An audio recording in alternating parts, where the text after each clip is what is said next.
রাত্রিবেলা তো তাই উনুনের ধারে বসে আছি এখানে, আর পাশের পাড়ায় হরিনাম হচ্ছে তো শুনছি, আর উনুনের কাছে বসে আছি। কি কারণে বসে আছি দেখাও বন্ধুরা, পুরো ব্লগটা দেখবেন, আর ভালো লাগলে অবশ্যই একটা কমেন্ট করে জানাবেন। একান্নবর্তী পরিবারে তো এই রকম নিয়ম কানুনগুলো মেনে চলতেই হবে, কেননা আমার যেটা ভালো লাগবে না, কিন্তু সবার সঙ্গে তাল মিলিয়ে চলতে গেলে ভালো লাগাতেই হবে।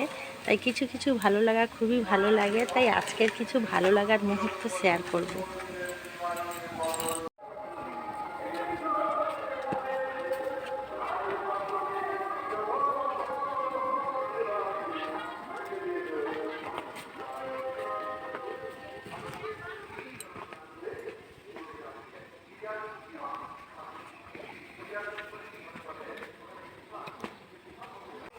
দেখে মনে হচ্ছে কি বানাচ্ছি, একবার হয়ে গেছে, বেশি লোক তো সেই কারণে আর একবার বসিয়েছি।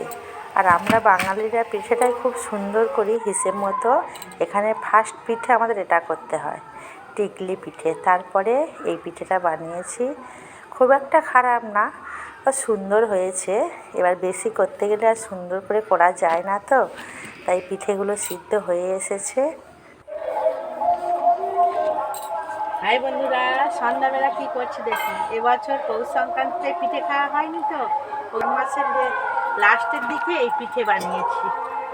এখানে বানিয়ে রেখেছি, আবার এখানে সিদ্ধ হচ্ছে। মানে আজকের আমাদের রাতে পিঠে খাওয়া, আর সিদ্ধ হয়ে গেছে তো একটা পিঠে খাচ্ছি। এত সুন্দর লেগেছে তো, বাঙালি মানে পিঠে খাওয়া, আর বছরে তো দুবার পিঠে খেতেই হবে। পিঠাটা খুব সুন্দর হয়েছে বন্ধুরা। ছোট্ট ব্লগটা কেমন হয়েছে কমেন্টে জানিও। আজকের এই পর্যন্ত, টাটা।